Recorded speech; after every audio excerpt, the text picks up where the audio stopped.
Hello, and welcome back to the Boston Chris podcast. And if you're new here, welcome aboard, and thank you for checking out this brand new episode featuring singer-songwriter, producer, radio DJ, European Country Music Hall of Famer, Randy C. Moore is on the show this week. So stoked to have Randy. Let me tell you more about Randy. Randy C. Moore is a Texas music artist and 2022 European Country Music Hall of Fame member. Randy is currently blazing a new trail into the Texas music scene as feature in the Lone Star State's big market radio stations and major festivals. A native of Humble, Texas, at 15 years of age, he was making his own records, and with the help of Houston radio personality Arch Yancey, his first single releases were receiving significant Texas radio airplay. In addition, he was also a regular feature of the world-famous Gillies and also a feature of Astro World's Country Gold Show. By the time he graduated Humble High School, Randy was a guest star on WSM's Grand Ole Opry, hosted by the legendary Roy Acuff. He attended Belmont in Nashville for modern recording and pro songwriting, and all the while he was opening shows on the road with the greats like Hank Jr. and David Allan Coe, Amy Grant, Vince Gill, LeAnn Rimes, and many, many more. His songwriting career teamed up with Nashville greats like Restless Heart, Pat Bunch, David Lee, and rockabilly legend Carl Perkins, among many others. In October 2001, Randy was a feature artist on the Alliance of Neighbors 9/11 benefit concert with Bruce Springsteen, Bon Jovi, Phoebe Snow, Joe Ely, and the Smithereens. Randy performed with a backing band composed of Elvis Presley's rhythm section, and Randy's most recent writing success is the Ronnie Milsap Vince Gill single Big Bertha from Milsap's 2021 LP, co-written by Randy, Carl Perkins, and DJ Perkins. Alongside Randy's live Texas-wide touring schedule, he is also host of the worldwide radio show Neon Music Country Legacy. Randy C. Moore has made his home in Lufkin, Texas for the past few years. He describes his Texas roots in this way: I've always had one boot in Texas my whole life, and that's why moving back to my home state has been the best thing I've done for my music. Guys, we have the one and only Randy C. Moore here on the Boston Chris Show for the very first time this week. Please hit that like button if you're enjoying the episode. You can, of course, subscribe or follow to see more in-depth, candid conversations like this one. And comment down below your very favorite part of this episode, as always. And let's get into it with the one and only Randy C. Moore. It's time to jam. It's time to mingle. It's time to see what everyone's drinking. It's time to jam. It's time to mingle. It's time to see what everyone's drinking. Until we all lose connection.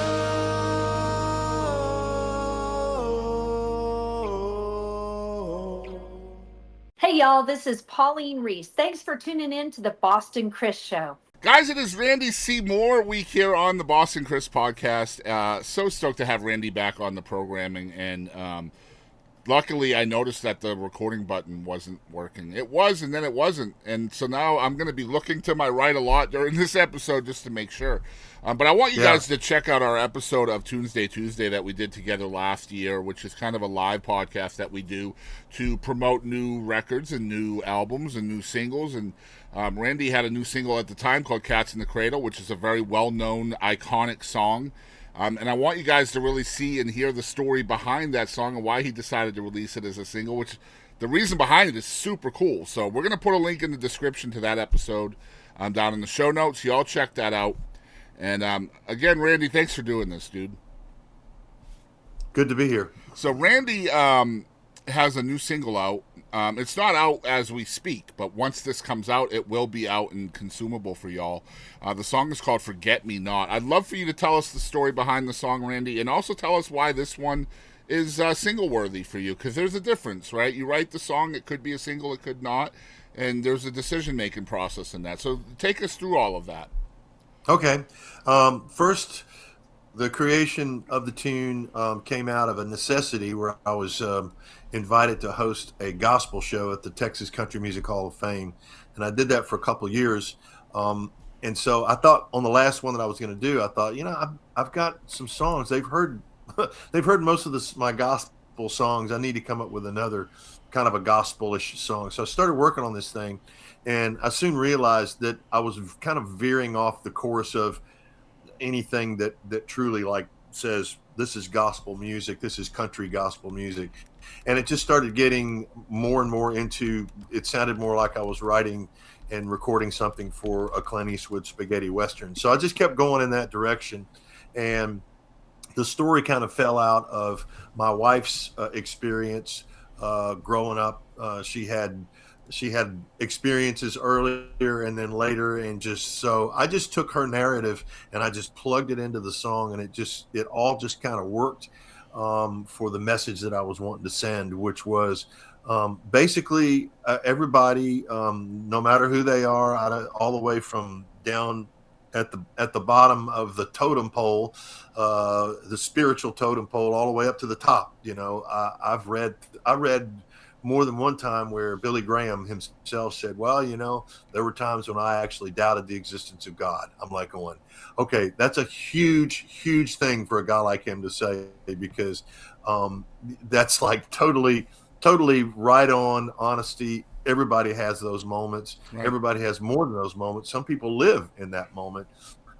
Some people have gotten to their spirituality in different sorts of ways. So this song is kind of like, it's sort of a crooked path to getting there, so to speak. It still kind of leaves it a little open, questioning the mystery. I tell people all the time, when you die, you're in for a big surprise, and obviously, me being a spiritual person and believing in the afterlife, I also know that all these questions that you have are going to be answered like that. So anyway, given all of that and all that stuff running around in my head, I sat down and recorded the song in earnest.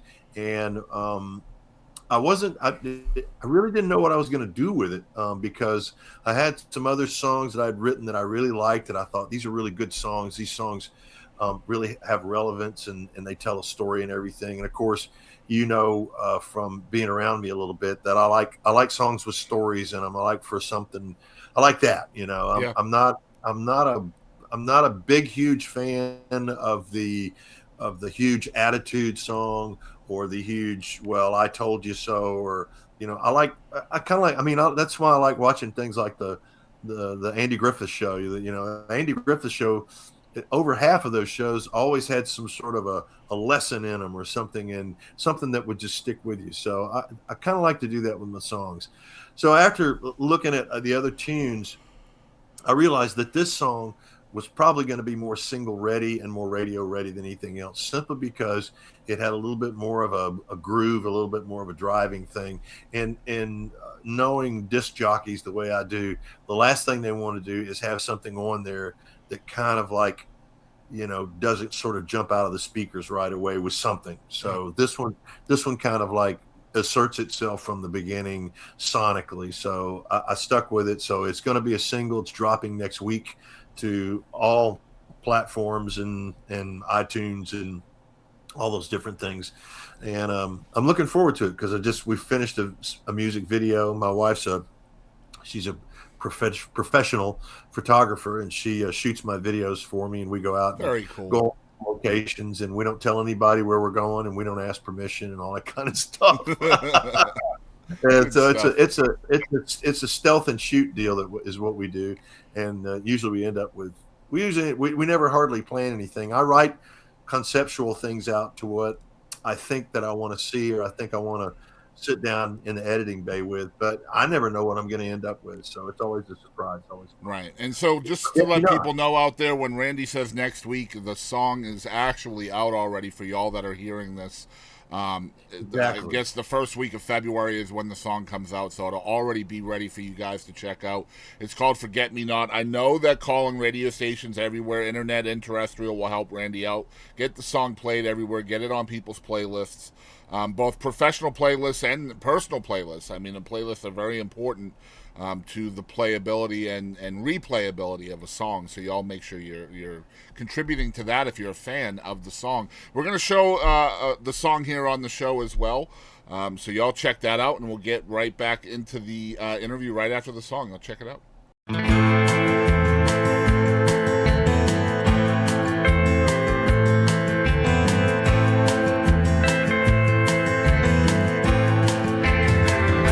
Forget me not, oh Lord, I pray. If I make it home, will you let me stay? Though I've forsaken you and lost my way, like a thief on the cross, forget me not.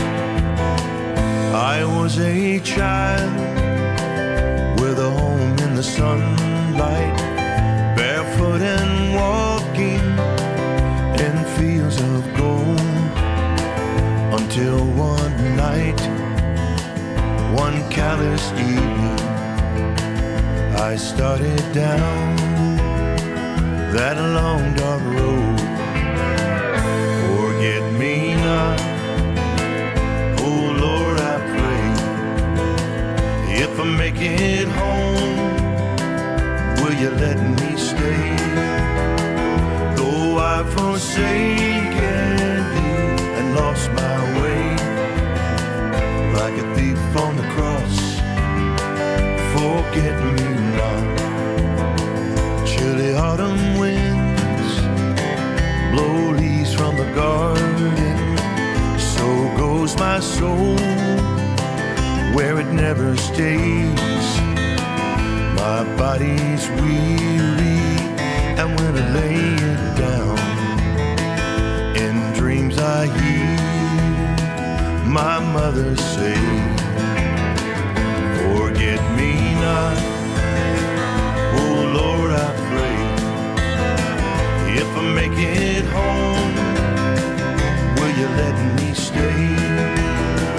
Though I've forsaken you and lost my way, like a thief on the cross, forget me not. With a soul that's lost, forget me not. Oh Lord my God, forget me not.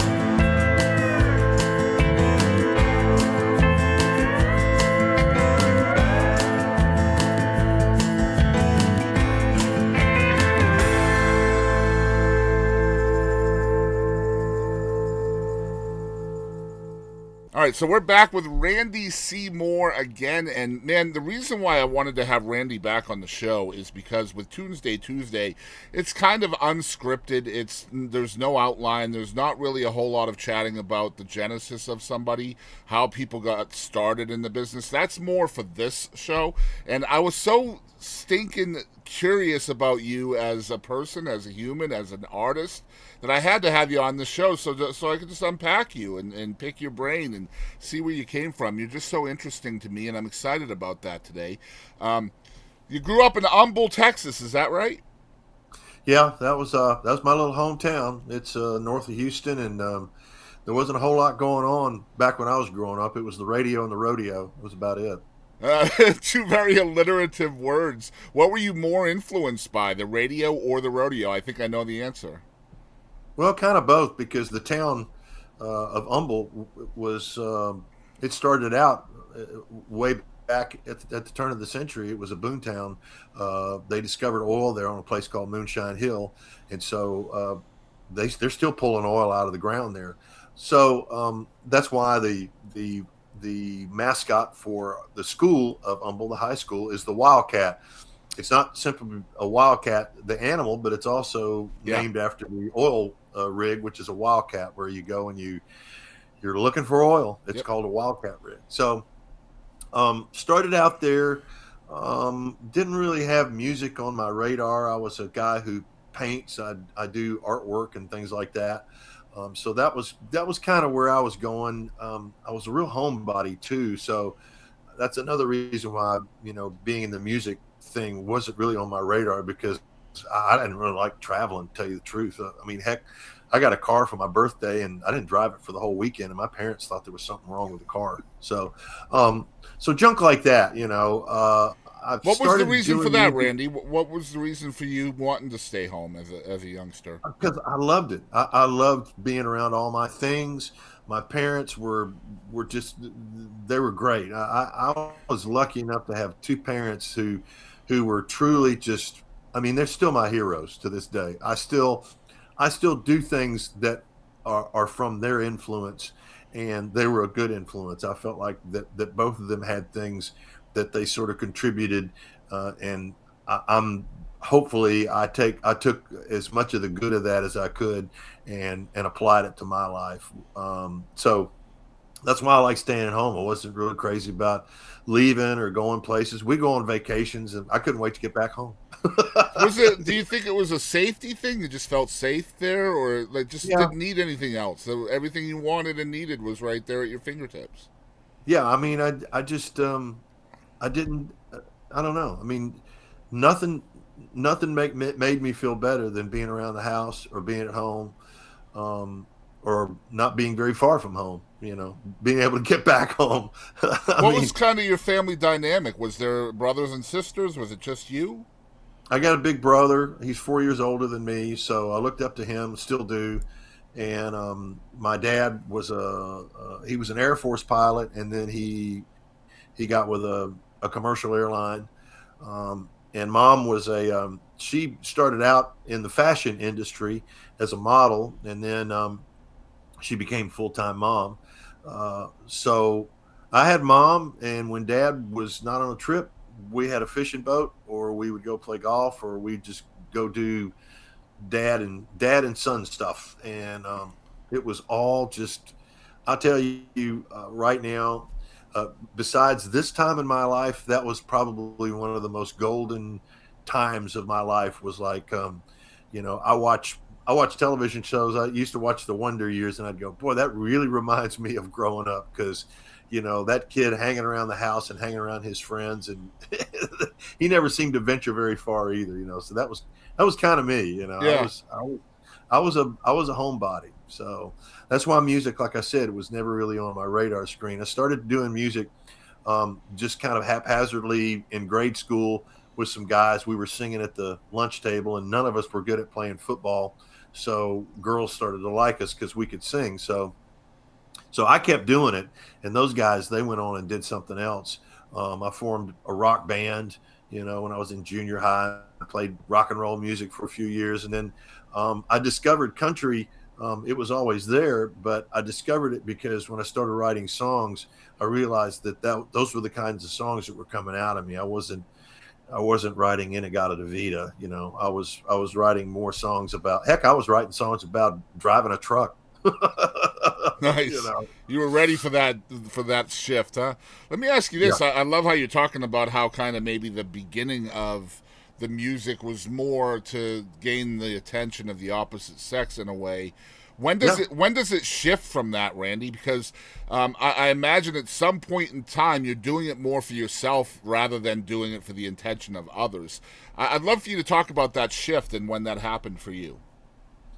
Well, let's see. I'm trying to think. Probably, it's really probably when I really got serious about things after I started making records. I started making records when I was about 16 years old, and released a couple of things in Texas and got them played. There was a guy who was a major influence over me from Houston, Texas, and he grew up with my dad in Memphis, and he became a drive time DJ We're talking on about Arch Yancey. Art Yancey. Yeah, Yeah, yeah. Art was a good friend, good guy, and he was.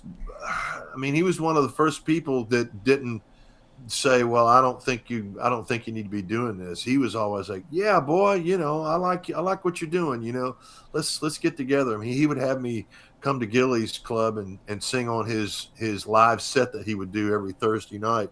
So that was a blast for me. So that's kind of when it started to shift a little bit. But then it really shifted into high gear as far as like, okay, I need to have something more than just like doing this to kind of be a popular face or a whatever for other people, and not just for myself, but I started to get the idea that there's sort of a responsibility you have when you start doing music and start writing music and doing things out in front of people, beyond, being silly and having fun on stage, which that's all part of it. Because my job, I came to sort of, I don't know, slowly came to the realization that my job on this earth is to make people feel better, take them away from their troubles for a few minutes, maybe do a song that they hadn't heard in a long time, or do something new that kind of touches them and makes them feel something or think something, stuff like that. That's the kind of stuff that started sort of seeping into my subconscious first, and then obviously surfacing in my conscious. And I think it came through more songwriting and sitting and dealing with other songwriters, learning more how to write songs, how to craft songs, how to do things like that. All of those things, took me from, hey, I'm doing this because I want girls to like me, to, hey, I'm doing this because I want to like what I'm doing 20 years from now and look back and go, you know what, I'm glad I did that, So it's a real big deal for anybody who's a musician, a creator, whatever you're creating or whatever you're doing. Make sure that at the time that you're putting everything you got into it, because you want to look back on that in 20 years and 30 years and go, that was good, I'm glad I did that. You don't want to look back and go, boy, what was I thinking? Yeah. Which I have plenty of those too. So what's that exploration process like for you? Because like when you start out and you're running covers, you're probably more of an entertainment party type of artist, just getting people to feel good and playing the stuff they want to hear. And this is still going on today. It'll always happen as long as we're human beings on this planet with music. This is always going to be a thing. But what's the process like for you to transition from that to the original guy that's eventually going to be good enough to make somebody think or somebody feel? What's that exploration process like for you? Are you seeking out mentors? Are you just rinse and repeat, trying to, repetition, doing it as much as you can? Like, what are you doing to get better? Well, okay, so along the path of anybody who's done this, I'm going to go ahead and speak for others, I suppose. Along the path, there are always certain times when something is the Holy Grail. Mm-hmm. There were times in my life when playing guitar like Stevie Ray Vaughan was the Holy Grail, or playing guitar like Jerry Reed was the Holy Grail, or writing songs like Craig Wiseman was the Holy Grail, or writing songs like Merle Haggard was the Holy Grail, or writing songs like Bono was the Holy Grail. So, you sort of, as an artist and as a creator, you sort of just keep gravitating towards things that at the moment seem like, oh, well, this is what I'm into. That's the golden ring. That's what I'm reaching for. So yeah. But what happens is you pull as much of that as you can, and you sort of try to make it as much your own as you can. And then at a certain point you go, okay, what's next? So it's very much like, your conscious and your subconscious are both these huge hard drives, and you keep putting things into them. And the more that you put into them, the more that things sort of they make themselves part of those consciousness. And once they start to do that, then at that point, then you start to realize, okay, I've got all this going on. Now I really need to learn how to focus. And one of the ways that you learn how to focus is you reach inside, because there were times in my life, and it's not that way anymore, but it was for a long time, the outside voices. Well, you need to do this, you need to do that. Well, you should do this, you should do that. Well, you should do your hair like this. Well, you should play this, you should do that. I had so much of that. There's so much things that anybody can be basically part of, or basically be a victim almost to the committee, or the society, or the culture of what's going on around you.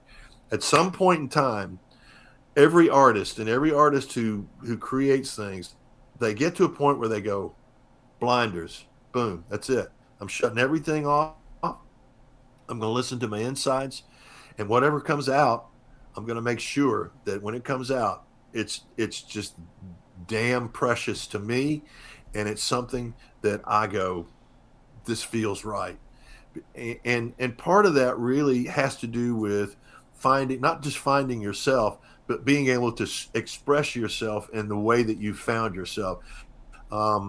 Most of the songs that really resonate with other people are my original songs are really more personal stories. I Yep. don't have that many cutesy, ditty, things like this that just set people on fire. It seems like the more personal expressions that I'm able to have when it comes to songs and when it comes to everything are the things that really, and the reason why is because that's an honest emotion. They get it because it's coming from an honest place. It's not coming from oh, hey, this is cute, Yeah, well, they have to yeah, listen harder then too, right? And yeah, and when people yeah, are putting more effort into something, they're more invested in it. That's just natural, I think. And yeah, um, yeah. you talked about your internal voice as well. I mean, that is something that is kind of a catch-22, I guess, for creative people because you're always your hardest critic. Imposter syndrome is very real in creative people, and most creative people deal with it. And that's, your internal voice telling you you're not good enough. This is not good enough. They're not going to like this. Always trying to talk yourself out of those kinds of things. Was that a problem for you too? Because it sounds like really your internal voices were more of a help than a hindrance for you to kind of almost ignore the outside noise. Well, like I said previously, for the longest time, it wasn't that way. Yeah. I was hearing all the outside voices. Um, what happens is when you're driven and you keep staying on the same path that's in front of you because that's where you're at. You start to get to be like like a pro race car driver.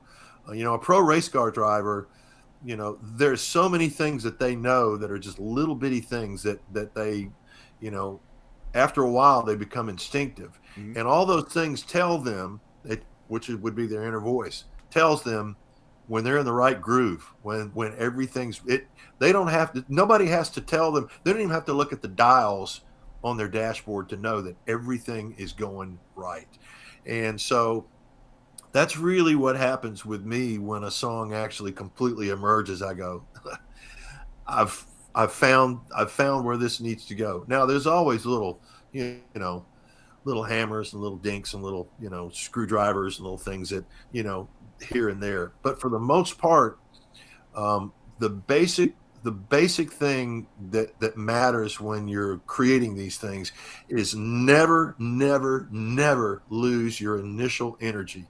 As a matter of fact, usually if I'm doing a song or if there's a song in me, the first thing I do is I turn anything like it's a recording device on because I don't want to lose the initial energy. That may not end up even being the song, but the energy is there and I can draw off of that, and that's what will kind of point me in the direction Yeah. that I need to go to eventually finish your work. And usually the work gets finished pretty quickly if you keep that original energy, because It's so I have hard to do trouble. when a song takes time because a Yeah, song cannot be rushed. It can't be threatened or anything like that. Like you have to go at the pace of the song. So if a song takes multiple weeks, multiple months, multiple years, putting yourself within that same energy has to be difficult at times, right? well, you don't want to kill it. Yeah, sure. Know, and you have to. There's things you have to know. One of the things you have to know is like I'm a guy who paints with watercolors, and so when I paint with watercolors, there's a certain point where I go, I got to walk away and let this paint dry. Otherwise, I'm going to overpaint it and I'm going to ruin this work. So you do. You walk away and you come back and everything all of a sudden is clear again. You go, That's I a know what to brilliant way do. of putting it, I know how man. to paint. Yeah, So that's that's brilliant. just the nature to me. For me, that's the nature of creativity, is having some patience, uh, along with basically not kind of trapping yourself into, well, I know this isn't going to work. To tell you the truth, I don't know what is going to work or isn't going to work when I start out on one of these things. I just know when it's done, if it's working, and especially if I play it for my wife and she says, "Oh yeah, that's one there that you got that one," then I know, okay. So, and you talked about me being my worst critic. Actually, she's my worst critic. I'm kind of number 2 on the critic I list love here. that. I love that. Man, so If it doesn't, you're growing up in Southeast Texas, trying to become more serious in music at a time in life when you realize it's not just about getting the girls on your side, and you decide at some point that Nashville is the right direction for you, and you end up at Belmont for modern recording and pro songwriting. Um, Take us into the room as you're making this decision. Why are you making it? And then in retrospect, was it the right choice for you, do you think? well, I had been making records and visiting Nashville for probably 2 years before I made the move. I had met some people. Was fortunate enough that my mom actually she worked as an office manager for an insurance company, which was the same insurance company that started WSM and the Grand Ole Opry. So she had some old contacts who were like way up in the executive deal by then. Well, that's a And so she score. called in and she actually got me some meetings with some pretty serious people. I mean, my first trip to Nashville, I had a meeting with a manager of the Grand Ole Opry. I'm a complete unknown. It's just totally off, the charts. Uh, that same evening, I got invited to go see James Whitmore at the Opry House Wow. because a lady who was sitting out in the lobby of the manager's office happened to be Tex Ritter's wife, and she was like interested in me and my mom and wanted to know more, and so she invited us to this thing, and then we went over to her house for a party with James Whitmore and her family, and it was just like there were things that just kept happening to me that I thought, well, maybe I need to move to Nashville because it seems like there's a lot of stuff that moves in my direction there. So I did. And I think the thing that started to affect me, probably the seeds of being somebody really serious about this and knowing that I had a serious effect from what it was that I am doing, and I need to take it seriously and not take it for granted, was when I got to be on the Grand Ole Opry that first summer uh, in Nashville. I got to be on the stage and sing a couple of songs. Roy Acuff was during his show, Wow. and when you do something like that and you're 18 years old, it really affects you in a big sort of way because this is like looking into a dream from the outside in, because I'd been to concerts before and I'd seen performers and they were this big on the stage, and everything was great and flash bulbs and crowds and all that kind of stuff. And I guess in my subconscious mind was thinking, I wonder what that would feel like. And then I got to experience it and I thought, okay, now I know why it is that people who do this actually take what they do very seriously, because there is an effect that it has on you, and you go, I'm kind of responsible for what's happening up here. I need to do something right. Hmm. So That first performance on the Opry stage, that was a lot of fuel for you. I mean, oh it yeah, kept your tank full for a long time, I yeah. imagine. It was like hitting a really good drive, Yeah, just like on the last hole of the golf course. You've been playing crappy all day, and you hit a great drive, and you go, well, I guess I'll keep my clubs and come back next week. yeah. It proves that you can do it, right? Like I hit that drive. I just gotta now. You're gonna chase that drive again the rest of your days, right? Yeah, it's definitely, yeah, it definitely was validation. That was a validation point for sure.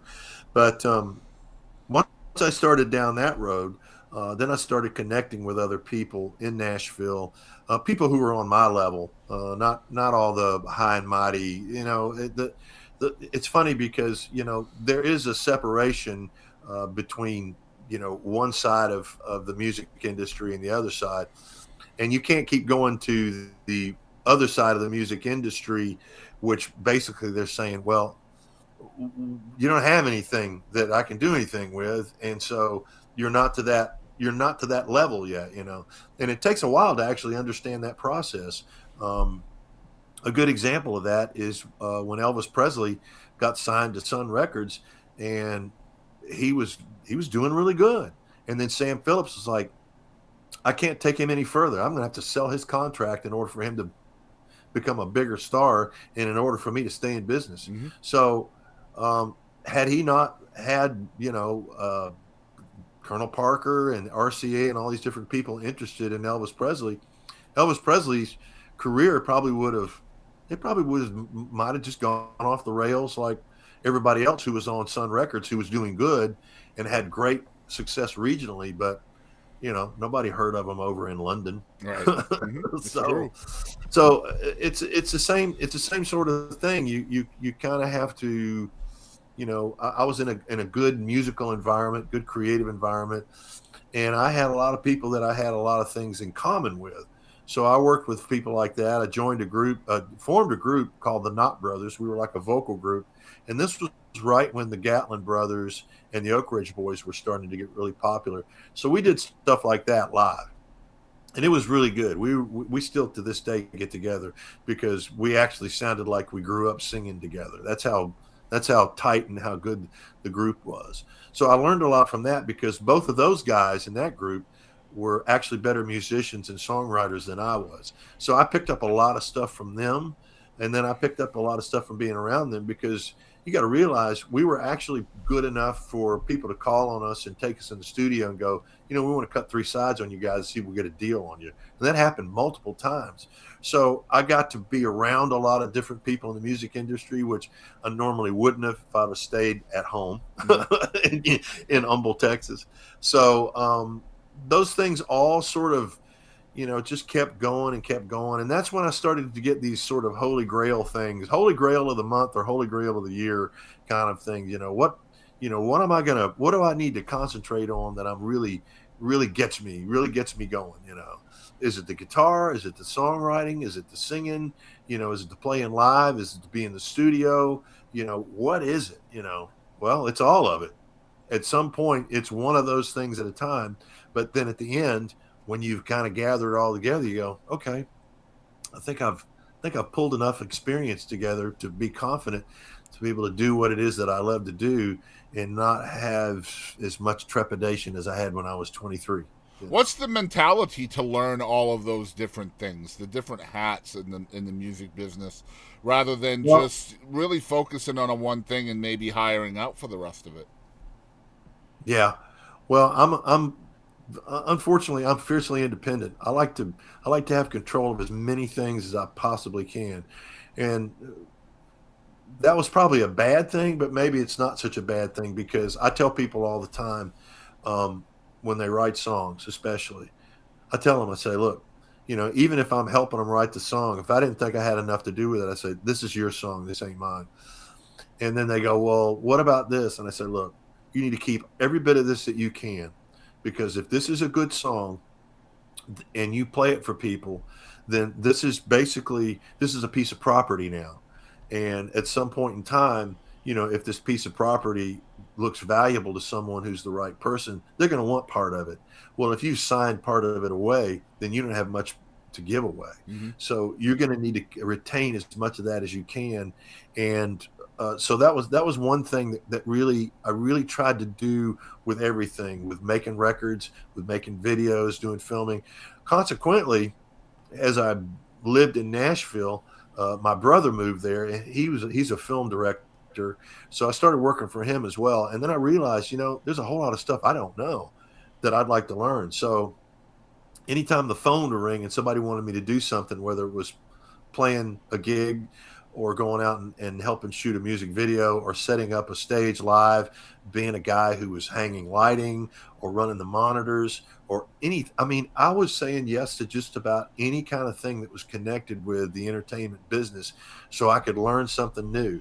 So I tell people, they go, well, how is it that you were always so busy and you were always doing stuff? I said, when the phone would ring, before I picked it up, the answer was yes. Mm-hmm. And then when I hung it up, then I'd figure out how to do it. Where's that desire to learn come from, Randy, for you?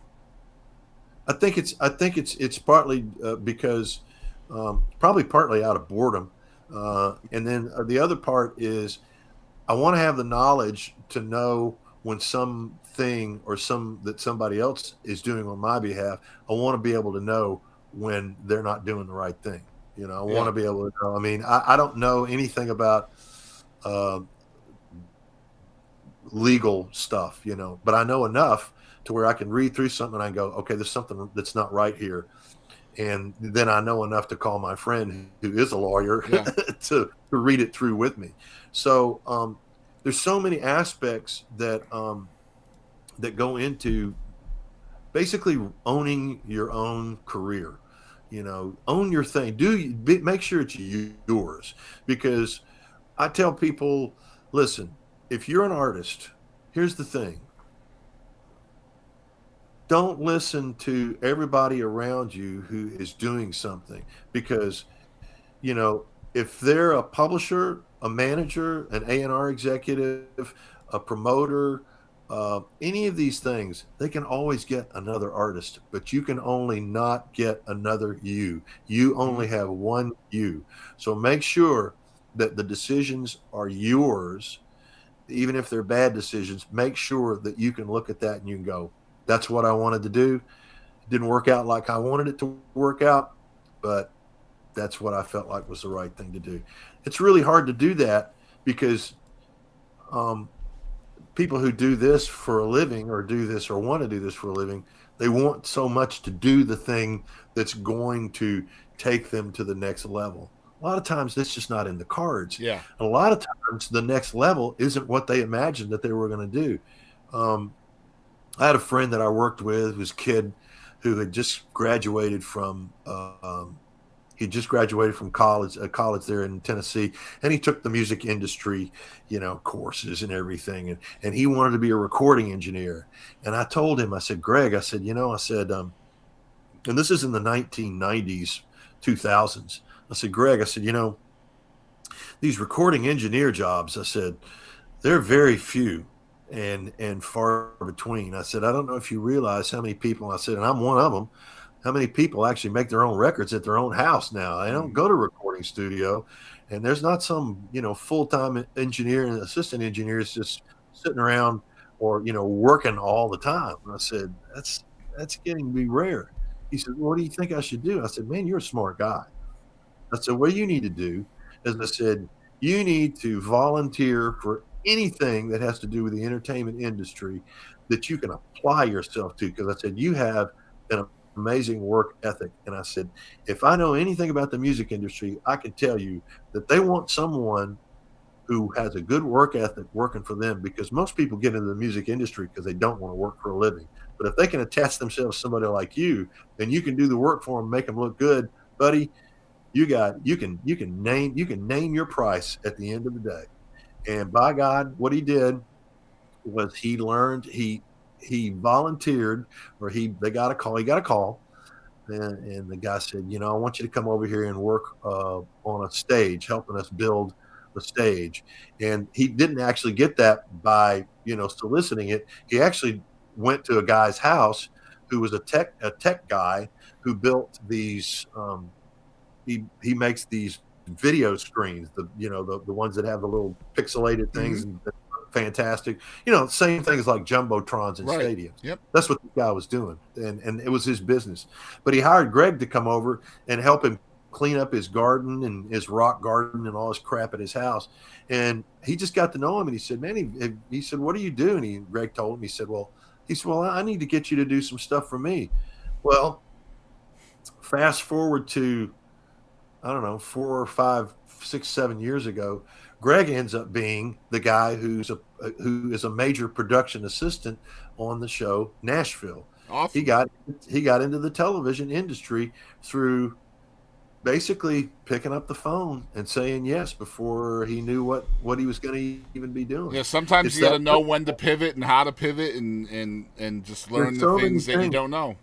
Yeah, there's so many things out there for creative people to do that when I told him, I said, this recording engineer thing, I said, I know it looks good on paper, but I said, there's just not many, there's not many studios that are just, they're not hiring recording engineers, Yep, they just don't do it. Yep. It's just, that ship has sailed. I mean, I worked on I produced a show for Harold Bradley. He was getting an award in Nashville, and so I produced this show for him. I did all these video montages and set the stage and everything for him and everything. And as I was doing the video montages, it had Harold, playing. He was like one of the 18 players in Nashville. He was a first call guy. His brother was Owen Bradley, who was the guy who basically put people like Patsy Cline on the map. Yep. So when I started going through these old photographs and things of Harold, I began to realize, here they are. He's with an artist. They're in a music store. They're at a record store doing an in-store thing. They're in a big studio. There's like 9 musicians. They're recording this thing live. They're doing all. I'm looking at all this stuff. He's at a record pressing plant. He's visiting this record pressing plant on this thing that he helped co-produce.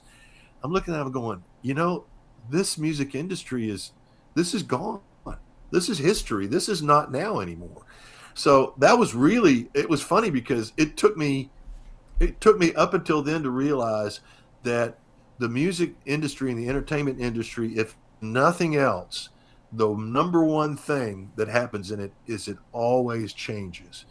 It always changes. Look how it's changed. Look how the income stream has changed from the traditional, in the 1970s, the golden era of making albums, buying an album. I mean, heck, back in the late 70s or early 80s, a group like Fleetwood Mac, they could get $3 million to do an album. Mm-hmm. Heck, they could take $2 million of that and blow it on drugs, take the other $1 million, make their record, and then go out and make a fortune selling records and doing concerts. Yep. Those days are over. Record In labels. fact, that's all backwards now. It's completely flipped. Yeah. It's all backwards now. The best thing that people do now for themselves is they get to a point where they can own their own brand and they can manage their own brand. They don't have to be, I'm not going to say victims, but they don't have to be at the mercy of a larger company. Yeah, let's keep it real. That's why Taylor Swift was fighting for her masters so freaking hard. And John Fogerty, those two come to mind right away as people who recently got control of their masters. They're smart. Yeah, so many people outside the business and even inside the business have no idea why that's important. And it's very important. Yeah, it's all about the property that you were talking about earlier. If you're just renting a spot on the property that you are creating, then that's doing it wrong. You have to own as much of the property that you're creating on as possible. And if you're giving away all of that to other people, then you are getting absolutely wrecked. And that's just the way it is, man. That's why Taylor was re-recording all of this stuff under a new property, because the old property was not attainable to her at that moment in time. Which is a very smart lesson, and that actually adheres back to, of all things, adheres back to the days of K-Tel Records, because I don't know if anybody, the people who are watching this or tuning into this remember a thing called K-Tel Records, but it was a very famous record label that had no artists signed. What they would do is they would look back at like a year or 2 years prior to what was going on, and they would get like 12 artists or 15 artists from that year or from the last couple of years, and they would basically put out an album with all the hit records under each of those artists. Yep. But here's what they really did is they didn't solicit the masters from the record labels. A lot of times they would just go in. They would actually even hire the same guys and the same producer to come in and actually produce those sides for K-Tel. Yep. So same thing. It's like, okay, we'll just recut them. You come in, re-sing it. This track is going to sound just like the one that you did over there at Epic, or at RCA, or at Monument or whatever. But we own it. We own this mess. Yeah, it's funny. People talk a lot of trash about Taylor Swift and the business, but she is going to.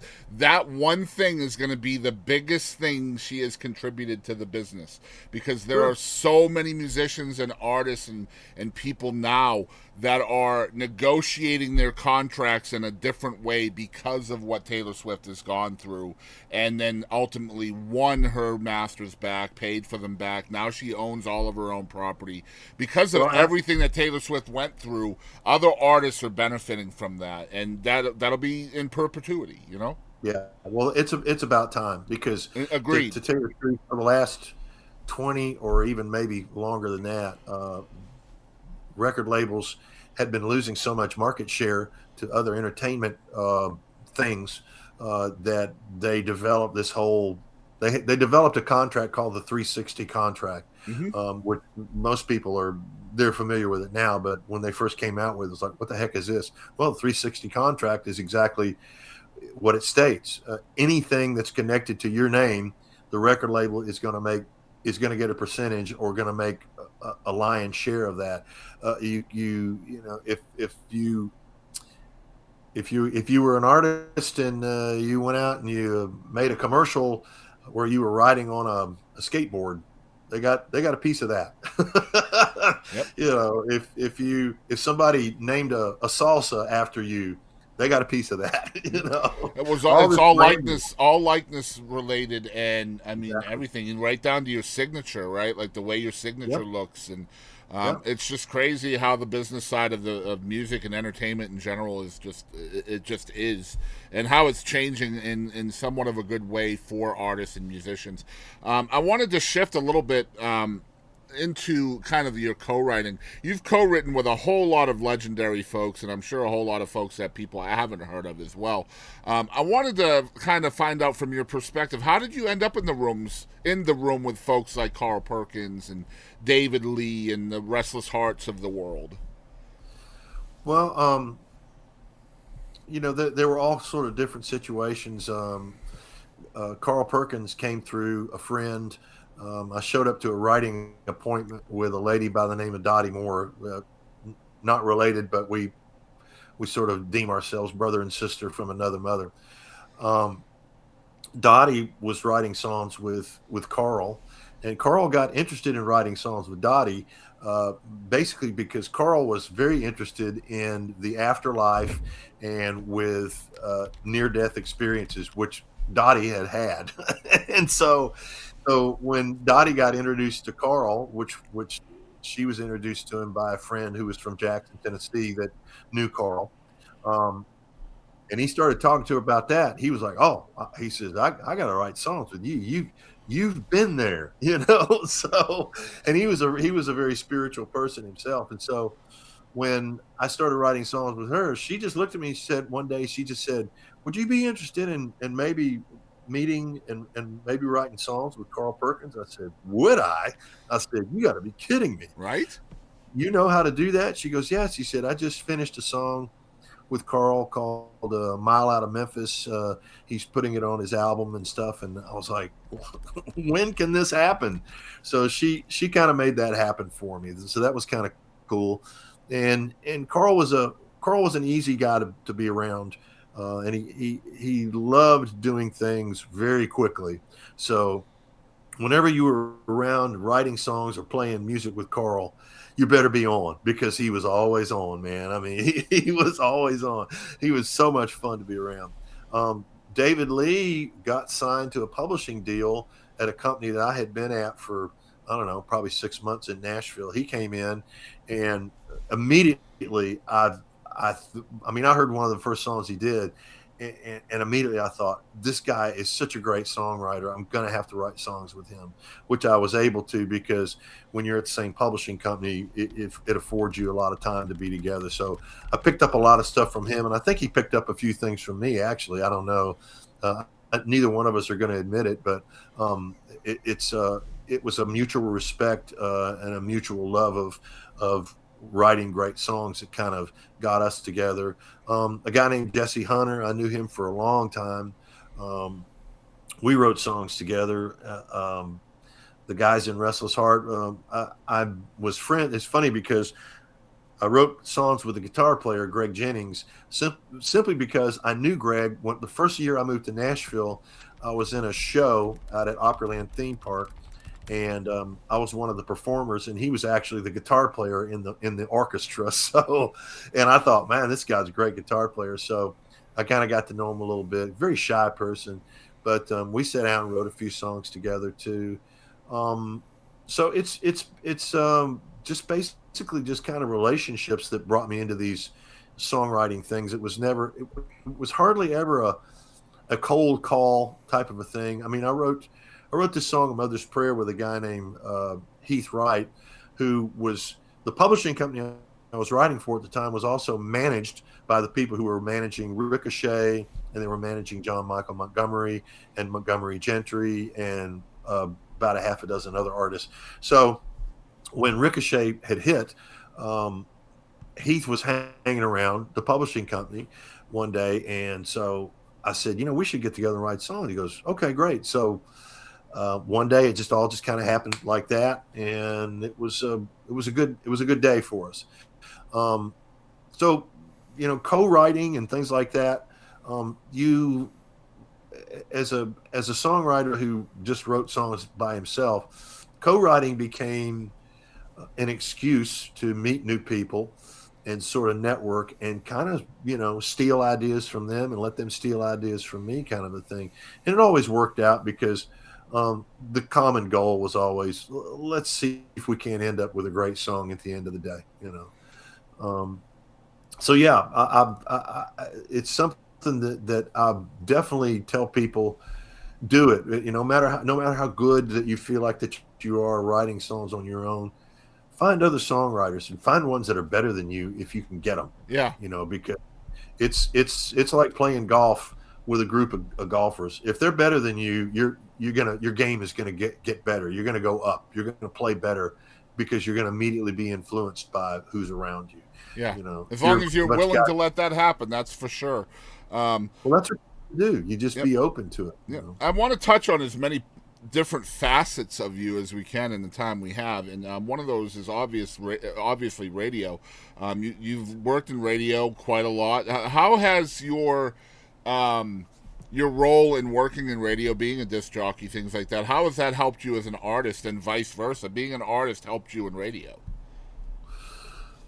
I think probably when you're on that end of doing things, being a disc jockey or being someone who's selecting material for what I had was a syndicated show for, I don't know, 4 or 5 years. It's still out there somewhere.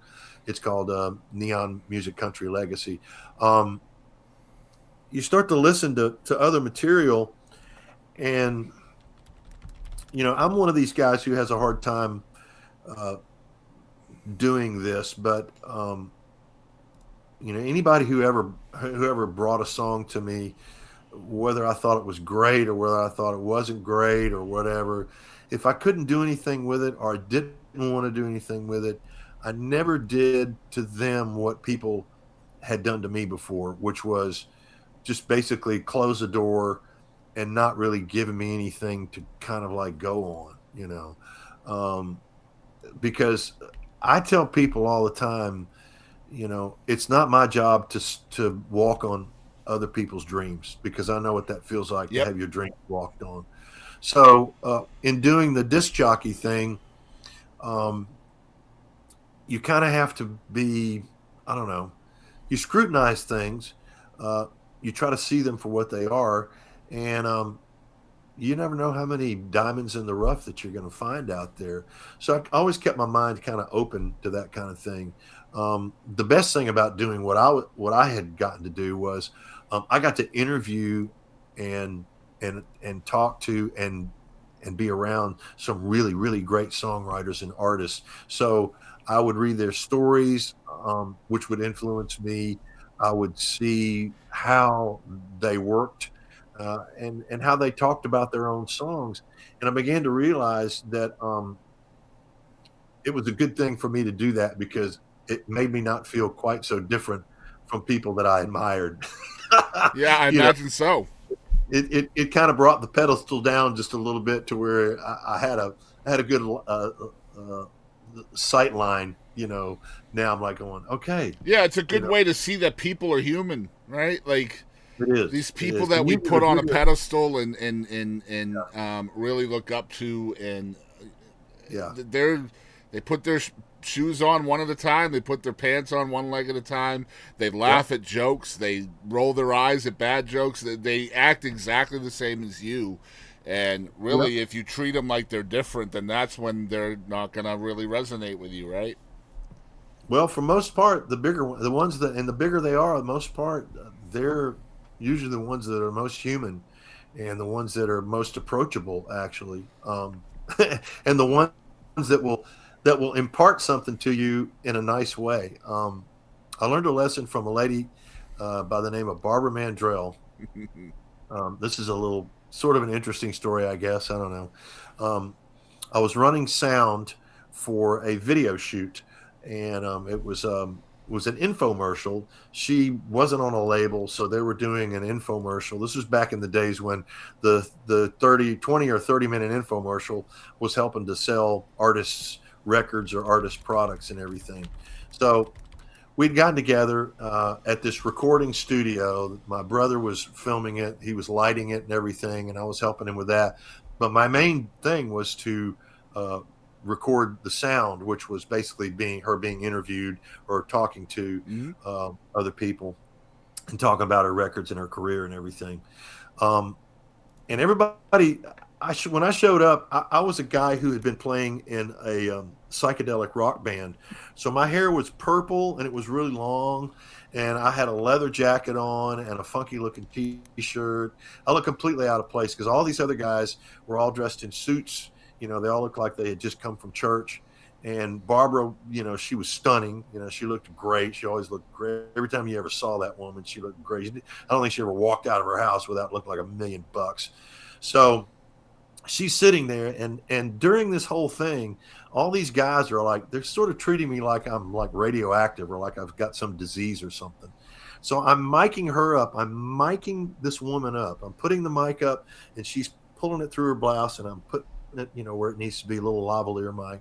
And she looks right down at me. She says, I want to tell you something. She says, I think you have the coolest hair that I have seen in a long time. I'm going to tell you something, Chris. First of all, that made me a Barbara Mandrell fan. Absolutely, right, bro. Second of all, it taught me a lesson. This is why somebody like this is loved by so many people, because she took somebody who was basically at the bottom of the barrel that morning, that day, and elevated them and made them feel like that they were special.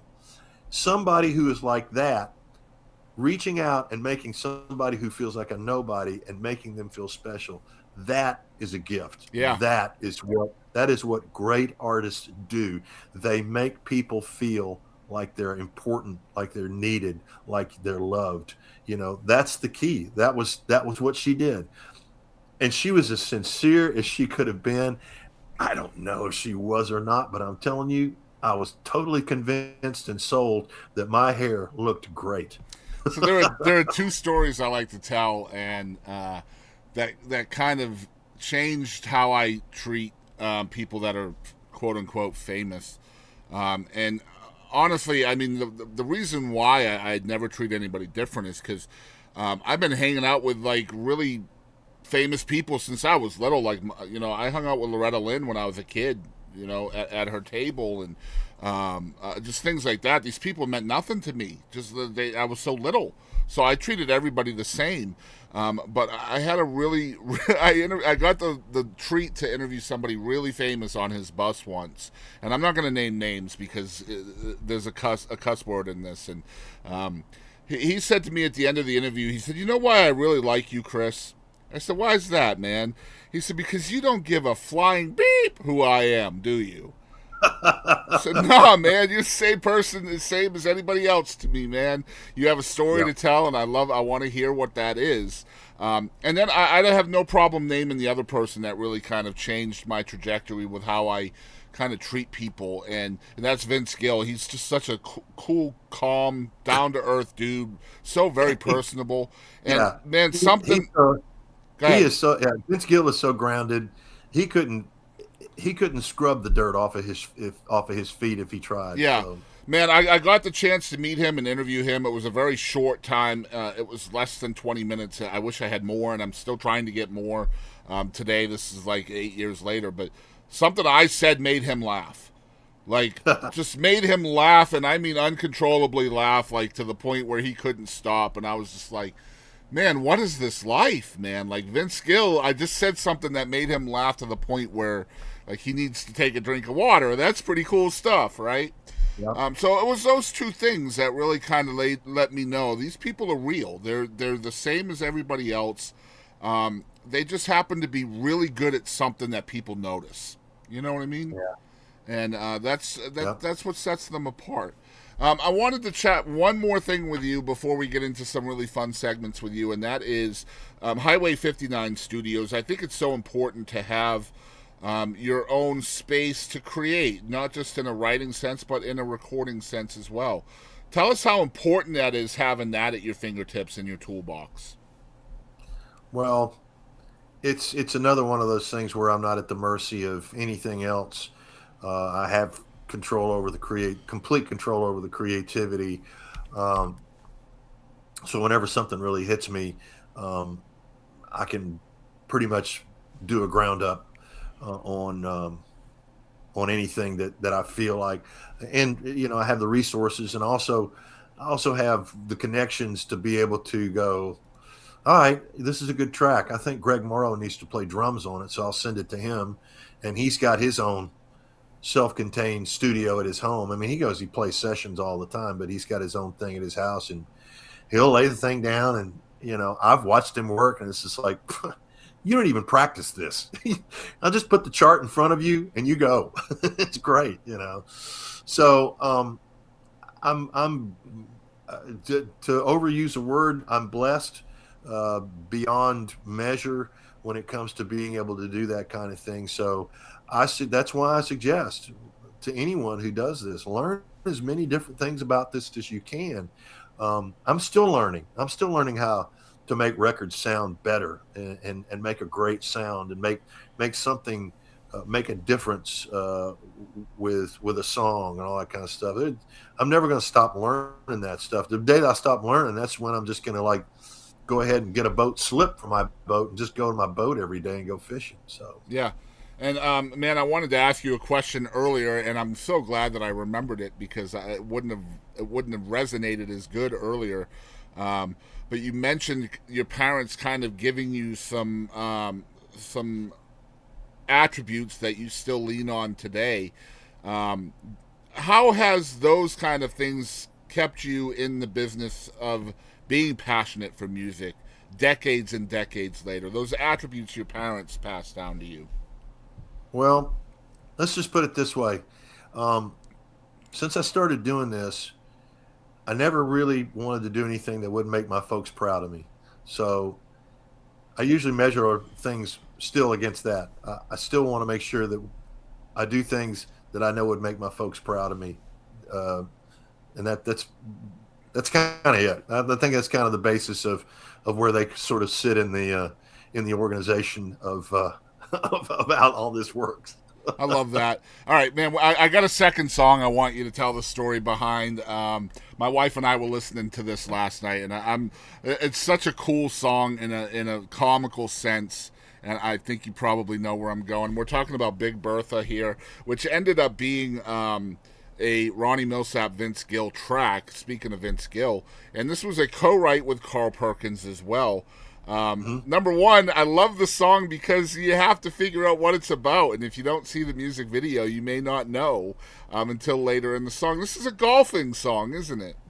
Yeah, it's a golf club. Carl had a Big Bertha golf club, and somebody stole it from him one day while he was out playing. He went into the clubhouse to get himself a drink, came back out, and was gone. So he went back to the house. He was not happy, and his daughter Debbie said, "Daddy, why don't you just make up a song about it?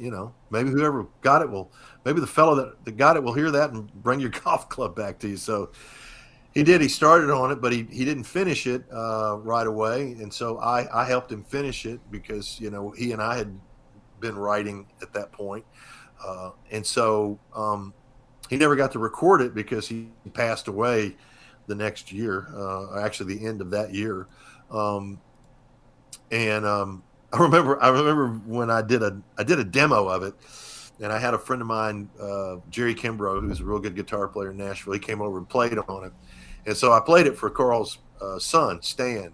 And Stan he's listening. I'm in my truck, and I've got the thing in the CD player, and I've got it turned up, and he's standing there, and he's just going crazy. Man, who's that? What? Who's playing that guitar? Hey, who's that singing? He was loving it. So I thought, well, Stan's liking this. It must have something to it. Ronnie Millsap actually put the song on hold back in, I don't know, it was probably 1998 or something like that. And then they moved away from it because the estate still wasn't settled yet. And so it's like, well, we got to get an album out, because he was doing a double album for RCA. They were fixing to part ways, and they wanted to get a big record out of him. So they were doing a greatest hits compilation. They wanted to put a couple of new songs on there. So it ended up not getting on there, but his producer years later got with a company called Black River Entertainment.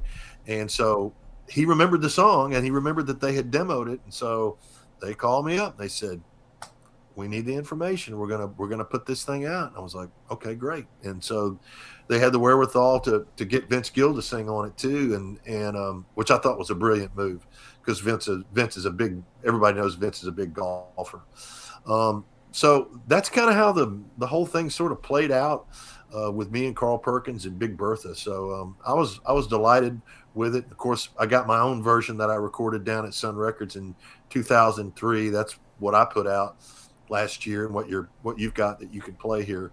That was my birthday present to myself. I was like, I'm going to record at Sun Studios, which is a badass place, man. You walk in there, it's so much reverence in that building. Lots of ghosts. Yeah. Lots of ghosts. Oh man, it's so hard to walk in there as a music fan.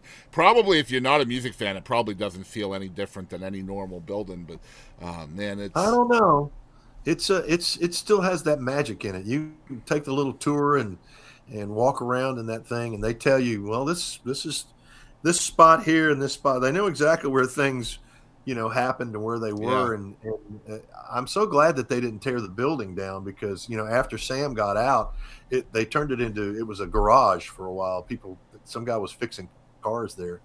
And then when they reacquired it, because I think Shelby Singleton was the guy who reacquired the building and built it back up and turned it into kind of just a place to visit, and then it became the destination. And so its reputation has grown and grown and grown. But the bottom line is they didn't tear the building down, and it still has everything in it that made it what it is. So it's pretty cool. Such a cool vibe there. And then right down the road, the Sam Phillips studio too, man. I've been in there, and we got a personal tour in there one day where we got to go to places that nobody gets to see. I still have pictures of that. That was such a cool day, man. Anyway, so yeah, Big Bertha, I wanted to kind of get the story behind that song. I just always thought it was funny that we're talking about a golf club here, and the artist on the song is blind, which is just hilarious to me. They had to get a kick out of that, man. That was my thought too, but I thought, well, okay. Well, listen, bro, whatever works, man. Yeah. I'm just wondering, man, I hope I get to talk to Ronnie Millsap again, because if I do, I'm going to ask him about this song. And if there was any stories about him saying, man, I'm blind, right? I don't play golf. Like, what are you doing here with this song? Yeah. Hopefully I'll get that chance again. Anyway, we're going to go off the rails with Randy Seymour. What a great conversation this has been. And these are a bunch of fun segments. Some of them can be a little deeper as well, where we're going to put these out on social media before the episode airs to get people buzzed about it. I think you'll enjoy this, Randy. First segment is called Algorithm. What is on your algorithm right now on the internet? What are you seeing? What's the world showing you? What's the algorithm? Yeah, like when you're on YouTube or whatever, what videos is it showing you? I mean, I kind of don't understand the question though. I'm perceiving that you're asking me what's the atmosphere. So the algorithm is like, if are you on YouTube a lot or TikTok or anything like that? Yeah, but I always look at old crap. I don't look at anything that's new. Yeah, well, when you're watching videos and stuff on YouTube, YouTube will formulate an algorithm to show you more videos about that subject. Yeah, I mean, I've once again, I'll go and I'll watch an hour's worth of Dirty Harry stuff. Yeah, and so then if you do that, then Dirty Harry will be on your algorithm for the next few Exactly, days. you know. Yeah. I'm kind of a fan of stuff like that. I don't know. I mean, I'm kind of stupid when it comes to current information or current events or stuff like that, because it seems like today that we're being more hyped about stuff than we ever were in our whole lives. And Well, it's just like, to let you know, on my algorithm right now, I have Johnny Carson interviews from the Tonight Show. That's my algorithm. See, I'm with you. I'm with you. Yeah. As a matter of fact, I've got this thing on my TV. It's Pluto. It's free, and they have a whole thing where you can watch Johnny Carson episodes all day long. Yeah, I love that. All right, next segment is called Impactful, Randy. This is my favorite question of every show. Can you name 3 people that impacted your life in some way? And then tell us the biggest thing that you learned from each of those people. 3 people that impacted my life. My dad, obviously. My football coach from junior high, Coach Jones. He was a great influence on me. Just at the time when you can be very influenced. I mean, when you're in 7th grade, you're you're very impressionable still. So still love him to this day. In fact, I saw him about a year ago. He came to one of my shows, and we just had a ball. My grandmother, who was my mom's mom, her name was Mimi. She was a real spiritual person. As a matter of fact, she ran the gambit of religions. She went through every one of them until she found the one she liked. Well, you know what Elvis said? Elvis said he would wear all the different religious insignia because he didn't want to be kept out of heaven on a technicality. Exactly. Yeah. I think Mimi probably had that same mentality. Yeah. She was she was a very spiritual person, so she was trying to find the deepest form of spirituality that she could basically participate in. So. All right, who's on Randy C. Moore's Mount Rushmore of most influential artists to you? The 4 most influential artists that influenced you. Let's see. These aren't just music artists. I would say George Harrison, Willie Nelson, Vincent Van Gogh, and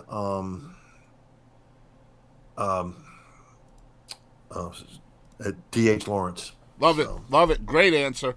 Next segment is called What the Heck? This is a game show style network segment where I'm just going to ask you 5 random questions. Just tell me the first thing that enters your mind when you hear the question, all right? So people say heavens no. A lot of people will say heavens no. A lot of folks say hell yeah. But nobody says purgatory perhaps. Why do you think that is? It just doesn't sound very cool. I don't know. Purgatory perhaps it's really alliterative. It has a double P. Sounds like something Carl Sagan would say. Yeah. I just want one artist to say that on stage one night, right? Instead of give me a hell yeah, give me a purgatory perhaps. Yeah. It reminds me of of what the guy said it was in Raising Arizona. I'm crapping you negative. Nicolas Cage's very first movie. I love that, dude. Man, Raising Arizona reference here on the show. That's what's up. All right, number 2. Let me see here. Have you ever dropped your cell phone on your face while using it in bed? Have I ever dropped my cell phone what? On your face when you're using it in bed. No. Very lucky. Very lucky. All right, number 3. What do you think cats dream about? What do cats dream about? Yes. They dream about birds. Okay. All right. I think they dream about sleeping. Yeah. All right, number 4. What is no big deal for most people but torture to you? No big deal for most people, but what? Torture to you. Torture for me? Yeah, kind of like a pet peeve or something. Oh. endless bluegrass shows. Yes, a bluegrass song can Now, go listen, 14 minutes, right? I play 5-string banjo. I can only take about a half an hour's worth of bluegrass. It's just, Oh my God! All right, number 5. hey, we'll stop there. Hang on just a second. If I get sent to hell, that's the hell I'm going to. It's full of it's Endless going to be full of bluegrass banjo music. players. Yeah. Oh my God! Did you ever see the Far Side where the devil has got Arthur Fiedler and he's got this open door and he says, "Your room is ready, maestro," and it's a room, an orchestra of banjo players. Oh my God! Oh shoot! Steve Martin would love that. All right. Yeah. Number 5. What word do you have a hard time pronouncing? Oh gosh, I can't pronounce it. Obviously, so I've said it a few times and it never comes out right, and I can't even think of what the word is now. So that's hard. That's a hard one. Yeah, see, for me, it's tournament. Tournament. Okay. Yeah, I can get like turn mint, but if I put them Yeah. all together, the Yankee comes back out. Tournament. Well, I pronounce a lot of words wrong. I'll admit that. There's, I mean, heck, you don't grow up in the Houston, Texas area without mispronouncing words or having your own version of them. Well, So, shoot, you grew up in humble. Most people would call that humble. yeah.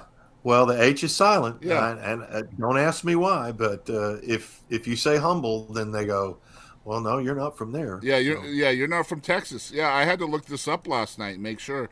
My wife is from the Houston area, and she thought that the H was not silent. I was like, I'm Yeah. pretty sure I've heard people call it humble. So then I had Humble, to look it yeah. up because I didn't want to sound like an idiot saying, "You're from humble, aren't you, Randy?" yeah. Yeah. All right, that Yeah, was it's what good. the heck right there. I love that segment because the questions are completely randomized before the show, so I don't pick them. Right. It's really fun. All right, next Well, segment. the problem with that is this whole what word is hard for you to pronounce. It's going to stick with me for like at least 3 weeks now. My brain is going to be going through like a whole thing. Okay, Yeah. What? No, there is a word I know every time. Well, I say love I it go, because somebody "What- what- almost what- always right." knows a word that they have a hard time saying, but then, asking them, what is the word you have a hard time pronouncing? Then they have a hard time pronouncing it on the show. It's a trap question. It is. And just like I have another trap question called, what is your weirdest talent? And then almost every single person will demonstrate what their weirdest talent is. And it's almost always funny, right? Right. So that's the Well, point in the question. Mine used to be. I don't know if it's still there, but it used to be being able to do the sound of a cricket. Yeah, I can't do it. See, that sounds more like a frog. Yeah, like a frog. Yeah. Yeah. Yeah, my son is autistic, and he does, like, insect noises like crazy. And he's Oh, boy. real good at crickets to the point where when I hear a cricket, I'm like, Seth, where are you at? All right, next segment is, let me see here. What is still on your bucket list of things you'd like to do, Randy? Bucket list. This has nothing to do with entertainment, by the way, because every time I've ever planned on doing anything in entertainment, I've never done it. And every time something's come along that I was like, wow, I can't believe I did that, I never planned it. But bucket list, and this kind of goes into the 10-year-old kid that I have still living inside of me. I want to go and I want to go to the Indianapolis 500 and sit in a good seat. And I've been to Monte Carlo, but I've always missed the Monaco Grand Prix by, the closest I missed it by the last time I was there was like 4 days. So it's these auto races that I'm fascinated with that would still be on my bucket list. Everything else, like I said, I've done so many things I never planned on doing that I sort of need a kind of a borrowed bucket, so to speak, because I've filled that thing up with all these different things that I never knew I was going to get to do. I love that. All right, next one is called Song Obsession. What song are you obsessed with right now? Right now, Right now. Can't be your own song either. It has to be somebody else. no, it's not. It's not one of my own songs. Um, what did I hear recently that I am like totally like into?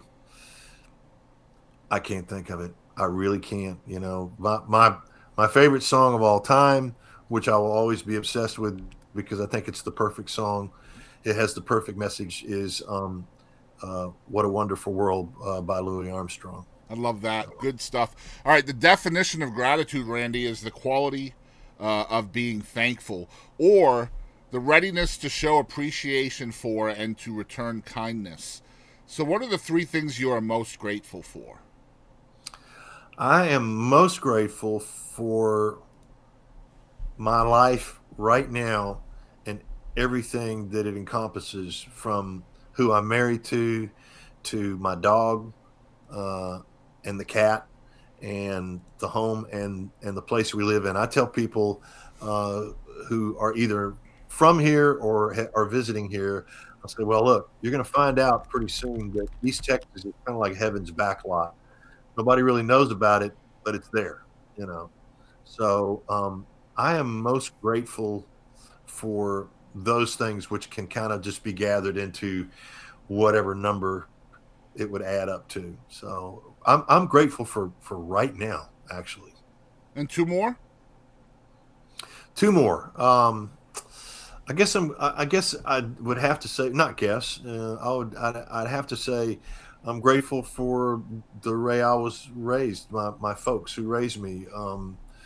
I, I I was just damn lucky, is all I really was, to tell you the truth. I mean, after hearing other people's stories and what other people experience, I just go, I don't know. It's all of a sudden, and it was a while. It's been a while that I've known this, but I live a charmed life simply because of the way it started out and the way things worked out and the way they were managed by two people who were in charge, and I was just kind of following along.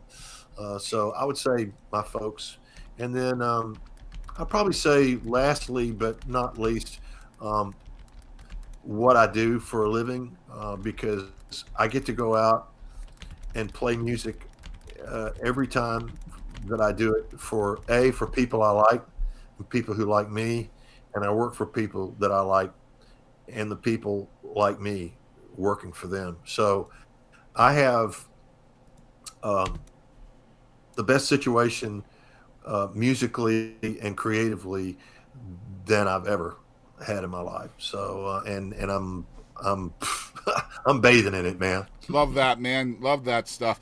All right, last segment, Randy. Again, thank you so much for doing this with us. The last segment is called "Who Do You Think You Are?" So, who is Randy C. Moore? I'm just a guy who's basically sings songs and makes people feel a little bit better for a very short time, and then I got to do it again somewhere else. So that's that's pretty much who I am. There's a lot of stuff that I like to think of myself as, but at the end of the day, that's that's pretty much that's the log line. So Absolutely love it, man. Randy, thank you so much again for doing this. I'm going to tell folks where they can follow along with everything you got going on. Again, the new single is out now. It's called Forget Me Not. Y'all make sure you're consuming that any way you can, whether it's calling your radio station, streaming it, all of those things. The website is randycmoore.com. No period after C, so just spelled out all like that. We'll put the link in the description and the show notes down below. Very, very comprehensive website with tour dates, a good bio, his music and live videos, which you've heard in the interview is very important to him, those live videos, so you can check them all out through there. Also, his social media, his Facebook is at Randy C. Moore Music. Again, no period after C. Instagram is RCM Music 00. X is Randy C. Moore 1, and YouTube is My RCTV. So make sure you're following along with on your favorite platform. Randy, again, thank you so much for doing this with us, man. I hope you had fun. Chris, this is a blast. I kind of look forward to the interview things, but I always seem to actually keep saying the same things. So you help me say different things that I don't get to normally say. So thank you. Well, that's kind of the plan. You know what I'm saying? We try to keep it streamlined. You did well, man. I don't think you talked about the same stuff a lot at all. And Yeah. again, I appreciate you, man. Thanks for coming on. Hey, this is John Paycheck. Thanks for tuning in to the Boston Chris Show.